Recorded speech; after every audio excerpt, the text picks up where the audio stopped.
ఓం వసుదేవసుతం దేవం కంసచాణూరమర్దనం దేవకీ పరమానందం కృష్ణం వందే జగద్గురుం. ఓం శ్రీ రాధాకృష్ణాభ్యాం నమ. ఓం కృష్ణం వందే జగద్గురుం, అర్జునం వందే జగదేకవీరం. మనకి చాలామందికి ఏమండి, నేను సాఫ్ట్వేర్ ఇంజనీర్గా ఉద్యోగం చేస్తున్నాను, నా ఉద్యోగంలో ఎదుగుదల లేదు, నా ఉద్యోగం లే ఆఫ్ల వల్ల ఊడిపోయిందండి గురుగారు, ఏం చేయాలండి, నాకు కొత్త ఉద్యోగం వస్తుందా రాదా అండి, ఇదొక బాధ. అలాగే కొంతమంది ఏమండి ప్రైవేట్ ఉద్యోగాలు చేస్తున్నామండి ఎన్నో సంవత్సరాల నుంచి, అక్కడ మేము మాకు ఎదుగుదల ఉండట్లేదు. కార్పొరేట్ హాస్పిటల్స్లో చేస్తున్న డాక్టర్స్ మాకు టార్గెట్ 3 కోట్లు అని ఉంటుంది, అన్ని టెస్టులు రాయలేక మేము అక్కడ ఆత్మని చంపుకోలేక ఆ టార్గెట్ పూర్తి చేయలేక మా జాబులు పోయినాయి, మళ్ళీ కొత్త జాబ్ వస్తుందా రాదా, ఇలా అనమాట. అలాగే చాలా మందికి ఏమండి పెళ్ళి అయ్యేదాకా పెళ్ళి అవ్వలేదండి అన్నారండి. పెళ్ళి మాకు 10 ఏళ్ళైనా మాకు చాలా దగ్గరకు వచ్చి పోతున్నాయండి సంబంధాలు. ఆ తర్వాత మనకి ఈ మ్యారేజెస్ ఎక్కువ కట్నాలు అడుగుతున్నారండి, ఇట్లా రకరకాలు అడుగుతూ ఉంటారు. సో దీనికి మనకి ఎట్టి పరిస్థితుల్లో మ్యారేజ్ అయిన తర్వాత ఏమో సంతానం పుట్టట్లేదండి. 11 ఏళ్ళు అయిందండి, ఇప్పుడు పుడతారండి పుట్టరండి. పోనీ సంతానం పుట్టిన వాళ్ళకేమో వాళ్ళు ఏమంటారంటే, ఏమన్నా మా పిల్లలు చెప్పిన మాట వింటలేదండి, మేము ఎంతో కష్టపడి డొనేషన్ ఇప్పించి ఇంజనీరింగ్లోనూ మెడిసిన్లోనూ చేర్పించాము, కానీ ఆ పిల్లలు చదవకుండా తల్లిదండ్రులు మమ్మల్ని తిట్టడాలు, అవసరమైతే కొట్టడాలు కూడా చేస్తున్నారు. ఎగ్జామ్స్ రాయమంటే కొంచెం సైకిక్గా బిహేవ్ చేయడం అనేటటువంటిది జరుగుతుంది. ఇలా ఇక భార్యాభర్తలు గొడవల దగ్గరికి వచ్చి, ఏమండి మా భర్త పరస్త్రీ వ్యామోహంలో పడిపోయి అతను మమ్మల్ని పట్టించుకోవడం లేదు, ఆడ కుటుంబంలో తిరుగుతున్నాడండి. ఇవన్నీ ఎందుకు వస్తాయండి అంటే మన యొక్క పూర్వజన్మ కర్మలను బట్టి వస్తాయి. దరిద్ర దేవత మనల్ని పట్టుకుంటే వస్తాయి. అంటే మనం ఉద్యోగాలు, మంచి బ్రహ్మాండమైనటువంటి ఐశ్వర్యాలు, వ్యాపారాలు బ్రహ్మాండంగా ఉన్న సమయాల్లో మనం ఎవరికైనా దాన ధర్మాలు చేస్తామా? చెయ్యం. అంటే 10 రూపాయలు చేసేసి నేను దానం చేసేసానండి అని చాలామంది చెప్తారు. అది మామూలు పేదోడు కూడా చేస్తాడు, 10 రూపాయలు 100 రూపాయలు దానాలు. అవి కాదు, ప్రపోర్షనేట్గా చేయాలి, నీ తాహతకు తగ్గట్టుగా చేయాలి. అండ్ ఈ నారో మైండెడ్నెస్ ఉండకూడదు, బ్రాడ్ అవుట్లుక్ ఉండాలి. బ్రాడ్ అవుట్లుక్ ఉన్నప్పుడు నువ్వు చేసేటటువంటిది నీకు సక్సెస్ అవుతుందన్నమాట. అప్పుడు మాత్రమే ఈ యొక్క దరిద్ర దేవత నిన్ను కబళించదు. ఏమండి, జ్యోతిష్కులు చెప్పినటువంటి రెమెడీస్ అన్నీ కూడా మేము చేసేసామండి, చాలామంది దగ్గర చూపించుకున్నాను, వాళ్ళు ఏమైనా మీకు జాబులు ఇస్తారా, లేదా వాళ్ళు చేసేసే రెమెడీస్ ఏమైనా వాళ్ళు ఏమైనా దేవుళ్ళే మీకు ఇలాగా చేసేగానే, యజ్ఞం చేసేగానే వాళ్ళు ఏమైనా విశ్వామిత్ర మహర్షులా వశిష్ఠ మహర్షులా ఇలా హోమాలు చేసేగానే మీకు సక్సెస్ అయిపోవడానికి? వాళ్ళకే దిక్కు దివాణం లేదు, మీకేం చేస్తారు? అండ్ ఏం చెప్తారు, అన్ని యజ్ఞాలతో 5వ క్లాస్ కూడా చదవలేదు అప్పుడు అందులో. స్వామీజీల ముసుగులో ఉంటారు, 5వ క్లాసులో కూడా చదవలేదు. పాండిత్యం మాత్రం ఓ పెద్ద కబుర్లు చెప్తారు. యజ్ఞాలు చేసేస్తున్నాం, కోరికలతో వచ్చేస్తున్నారు టెంపుల్స్కి, యజ్ఞాలు కలియుగంలో సక్సెస్ అయిపోతాయి, అందువల్ల హోమాలు చేసేస్తే అయిపోతాయి. ఇలా మనకి చేయడం వల్ల మనకి ఈ యొక్క కర్మలు అనేటటువంటివి ఎక్కువగా పోగుపడడం వల్ల మనం, అందుకనే కామ క్రోధ లోభ మోహ మద మాత్సర్యాలు అన్నారు, లోభం ఉండకూడదన్నారు. మనం లోభాన్ని చూపించడం వల్ల, పిసనార్తనాలు చూపించడం వల్ల, దాన ధర్మాలు చేయకపోవడం వల్ల సాధువులకి, అనాథలకి, తర్వాత ఈ యొక్క సాధు అనాథలు, వికలాంగులు, తర్వాత మనం పేదవారికి, వీళ్ళకి సేవ చేయకపోవడం వల్ల వస్తుంది.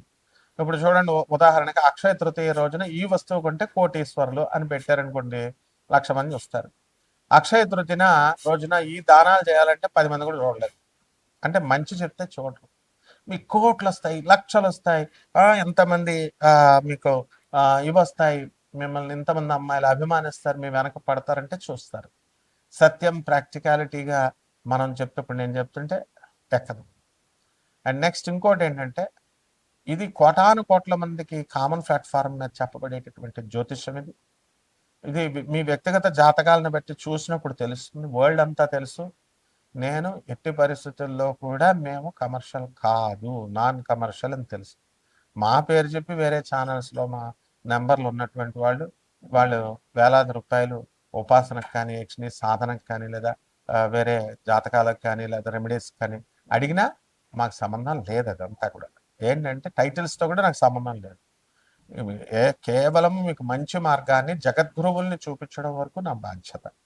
జగద్గురువైనటువంటి వివేకానందుడు, జగద్గురువైనటువంటి రామకృష్ణ పరమహంస యోగానందుల వారు, ప్రభాత్ రంజన్ సర్కార్ అంటే ఆయనే ఆనందమూర్తి గారు, రమణ మహర్షి, ఆ తర్వాత ఆదిశంకర్లు, రామానుజాచార్యులు, ఇటువంటి వాళ్ళు చేసి చెప్పినటువంటి పద్ధతుల్లో కనుక మీరు వెళ్తే డెఫినెట్గా దరిద్ర దేవత మిమ్మల్ని పట్టుకోదు. మీకు ఏమవుతుందంటే ఇప్పుడు ఈ ఈ యొక్క గ్రహస్థితిని, ఈ రోజు గ్రహస్థితిని మనం తీసుకున్నప్పుడు కుజ, బుధ, శని వక్రించి మీనరాశుల్లో ఉన్నారు. ఆ తర్వాత కుజుడు మనకి మా 19వ తేదీ ఏప్రిల్ నెలన మనకి శుక్రుడు వృషభ రాశిలోకి వెళ్తున్నాడు. కుజుడు 2/4/2026 సంవత్సరం నుంచి మనకి ఈ యొక్క మేషరాశిలోకి, మీన రాశిలోకి ఎంటర్ అవుతున్నాడు.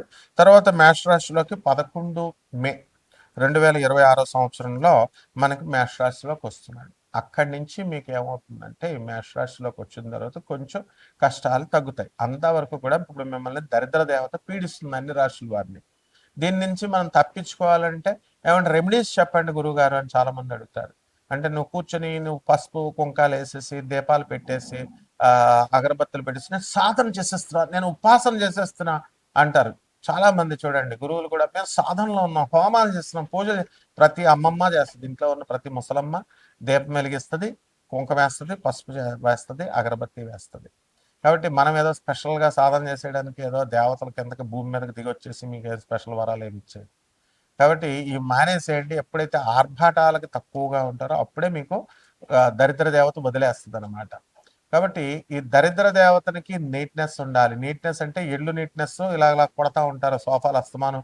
ఇల్లు ఒకడు చెప్తున్నాడు స్నానాలు చేసేసిన తర్వాత ఇల్లు చీపురు పట్టుకొని తుడవండి అని.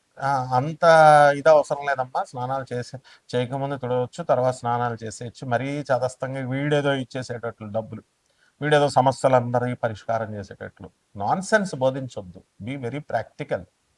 సో అలా మీ మనసుల్లో ఉన్నటువంటి కుళ్ళు, కపటం, కల్మషాలు ఇవన్నీ కూడా తీసేసినప్పుడు తప్పకుండా దరిద్ర దేవత వెళ్ళిపోతుంది. అంతేగాని మనం ఉపాసనలు, మంత్ర జపాలు, రెమెడీస్, దానాలు ఇవి చేసేస్తే మీ జాతకం మారుతుందంటే కిలోంపావు దానాలు నేనే చేయమని చెప్తున్నాను. ఏం చెప్తాం? మా పూర్వీకుల నుంచి మా పాత పంతులు గారులు చెప్పేదే నేను చెప్పాలి, మా గురువులు చెప్పేదే. కాబట్టి లారీ ఒక లారీ ఇంకా పావు లారీ దానం చేసేవాళ్ళు ఉన్నారు, జాతకాలు నిజంగా మారుతాయంటే. ఇవన్నీ కూడా ద్వాదశ రాశుల్ని బట్టి ఒక్కొక్క రాశి వారికి ఏ విధంగా ఉంటుందో నేను చెప్తాను. నేను చెప్పినట్టే జరుగుద్ది మీ భవిష్యత్తు, ఇంకా అందులో డౌట్ లేదు. ఎందుకంటే ఐ వెరీ ట్రాన్స్పరెంట్ అనమాట. చూద్దాం ఒక్కొక్క రాశి వారికి ఎలా ఉంటుందో. వృశ్చిక రాశి. ఈ వృశ్చిక రాశి వారికి అందరికీ కూడా అర్ధాశ్రమ రాహువు, మరి పంచమంలో ఉన్నటువంటి శని, కుజ, బుధ గ్రహాల ప్రభావాల వలన పిల్లల నుంచి మీకు మనశ్శాంతి లోపం ఉండడం, ఆ తర్వాత మనశ్శాంతి, ఏ పనులు చేసినా సరే సక్సెస్ కాకపోవడము, ఇలాంటివన్నీ కూడా జరుగుతాయి. అర్ధాశ్రమ రాహుగ్రహ ప్రభావం వలన టెన్షన్స్ అనేటటువంటివి ఉంటాయి. అలాగే అష్టమంలో ఉన్నటువంటి గురుగ్రహ ప్రభావం వలన చదువులో వెనకబడిపోవడము, అండ్ చదువు మీద శ్రద్ధ చూపించాలనుకున్నప్పటికీ కూడా పరిస్థితులు అన్నీ కూడా మీకు అనుకూలించకపోవడం, ఆ విధంగా ఉంటాయన్నమాట. కాబట్టి ఈ యొక్క అప్పులు కూడా బ్రహ్మాండంగా మీరు చేయడం అనేటువంటి జరుగుతాయి. అప్పులు చక్కగా వస్తాయి. ఉద్యోగాలు లేవండి అని బాధపడుతున్నటువంటి వాళ్ళకి అందరికి కూడా ఉద్యోగాలు ఎందుకు ఇస్తారు చెప్పండి మీరు? మీరు ఈ యొక్క దరిద్ర దేవతల కబల హస్తాల్లో, కబంధ హస్తాల్లో ఉన్నారు. మీకు ఉద్యోగం వచ్చినప్పుడు మీరేమైనా పేదవాళ్ళకి చేశారా? మీరు ఎంజాయ్మెంట్లు మీరు ఇవే చేసుకున్నారు. కాబట్టి you have to wait, you have to take that punishment. కాబట్టి ఈ యొక్క వృశ్చిక రాశి వారికి అందరికీ కూడా ఇప్పటికీ కూడా మీరు గురువు అనుకూలించలేదు కాబట్టి ఎట్టి పరిస్థితుల్లో మీకు ఇంకా శుభాలు జరగవు. ప్రతి పని కూడా ఆలస్యంగా అవ్వడము ఇలా ఉంటాయి. కాబట్టి దైవికమైనటువంటి శక్తి చాలా అవసరము అని మీరు గుర్తించడం జరుగుతుంది. మన వృత్తిలో మనం సక్సెస్ అవ్వాలన్నా, లేకపోతే మనము ఎదుగుదల ఉండాలన్నా, మన జీవితం ముందుకు తీసుకెళ్లాలన్నా ఆత్మ చాలా నిస్సారంగా ఉంటుందన్నమాట మీకు. అందువల్ల గురుబలం లేదు అసలు. కళాహీనం, ప్రాణహీనం, సత్వం ఉండదు, శక్తి లేదు, పైకి మాత్రం బాడీ ఉంది. ఈ విధంగా ఈ యొక్క రాశి వారందరూ కూడా మీకు చక్కగా వృశ్చిక రాశి వారు అనేకమైనటువంటి లాభాలు మీరు గడిస్తారు. కాబట్టి ఈ యొక్క వృశ్చిక రాశి వారు ఏం చేయాలంటే డిసిప్లిన్డ్గా మీరు ఈ యొక్క గురువుల్ని సేవించుకోవడము. గురువులు అంటే యూట్యూబ్లో ఉండేటటువంటి వాళ్ళు కాదు. జగద్గురు ఆది శంకరాచార్యులు వారు, రామానుజాచార్యులు వారు, ఆ తర్వాత స్వామి వివేకానంద, ప్రభాత్ రంజన్ సర్కార్ గారు, ఇట్లాంటి వాళ్ళందరినీ కూడా ఆరాధించడం, వాళ్ళని ఆ గురుమండల వ్యవస్థ నుంచి మీకు ఆ శక్తి అనేటటువంటిది వాళ్ళు విడుదల చేస్తారు. అందుకని ఇప్పుడున్న ప్రవచనకారులు, ఇప్పుడున్నటువంటి స్వామీజీలు దే కాంట్ హెల్ప్ ఎనీథింగ్. మా గురువు గారైనటువంటి జగద్గురు భారతీ తత్వస్వామి వారి యొక్క వాక్కులను కనుక మీరు విన్నట్లయితే ధర్మం చేయండి, ధర్మం చేయండి, ధర్మంగా నడుచుకోండి అంటారు. అది నడుచుకున్నప్పుడు మీరు సక్సెస్ఫుల్ అవుతారు. మీరు వృశ్చిక రాశి వాళ్ళు, అన్ని రాశుల వాళ్ళు. కాబట్టి వృశ్చిక రాశి వారికి ఇది ముఖ్యంగా చాలా అవసరం. అందువలన ఈ రాశి వారందరూ కూడా ఇప్పుడు చాలా మంది చూడండి, గానగాపురం వెళ్ళమన్నాం అనుకో వెళ్ళిపోవడమే. ఏమంటే వేడి నీళ్ళు ఉంటాయండి గానగాపురంలో, అప్పుడు అసలు నీళ్ళే లేవు ఎండాకాలంలో, వేడి నీళ్ళు ఉండడం ఏంటి మొహం. నువ్వు వెళ్ళాల్సింది గురువుతో కలిసి వెళ్ళాలి. నువ్వు ఒకదాని లింగులు ఎట్టుకుమంటూ ఒకళ్ళవే ఊపుకుంటూ వెళ్ళిపోతే అవ్వవు అక్కడ. ఇలాంటివన్నీ మైనర్ పాయింట్స్ ఉంటాయి. అంటే పరిహారాలు ఏమిటంటే ఈ వృశ్చిక రాశి వారికి గురు జపం చేసుకోవాలి, గురు స్తోత్రాలు చదవాలి, గురువుకి కిలోం పావు మినుముల్ని ఆవుపేట రంగు ఉన్నటువంటి వస్త్రాలనిచ్చి పేద బ్రాహ్మణులకి శనివారం నాడు 8 గంటలకు దానం చేసుకోవాలా, బొబ్బర్ల దానం చేయాలా, శుక్రుడికి అనుగ్రహం కోసం ఆ తర్వాత ఓం భార్గవాయ నమః అంటూ చక్కగా మీరు ఉచ్చారణ చేయాలి, ఓం శుక్రాయ నమః అంటూ చేసుకోవాలా. ఈ విధంగా చేసుకుంటే బ్రహ్మాండంగా ఉంటుంది. శుభమస్తు.